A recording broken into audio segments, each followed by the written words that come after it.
Ben niye olacak? Okumadım ben. Doğru yapmadım, ben okumadım. Ben okumadım ki ben Türkiye işe kayıttım. Türkiye işlemek için ben öz ekizimi, doğanımı öğrentirmek, maaşımı alıp vermek, ben şu an için niyetle kayıttım. Doğru. Doğru. Şimdi ben sana bir daha edeyim.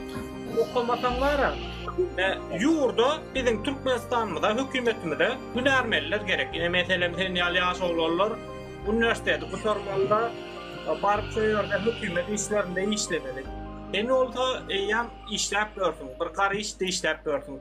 Eğer de her kim Teniyal'ı okula girmen, yine karı iş etse, onda bizim hükümetimizde yurdumuzda öyle bir güçlük olmaya. Şu an bizim yurdumuzda var ya, taşa yurttan spesyalistler gelip işler yapıyorlar. Mesela Türkler gidiyorlar, Orslar geliyorlar, Belaruslar geliyor. Teniyal Yaşoğlu'nun değiller, yurt dışına kaçıp duruyor. Yurt dışında özgünlüğü veriyorlar. Kimisi motor sürüyor, kimisi her işlerde işler yapıyorlar. Bizim yurdu dolandırmalı adamlar, mesela Teniyal oğullar yurdu dolandırmalı şu an. Ondan yani, siz neye karı iş ediyorsunuz?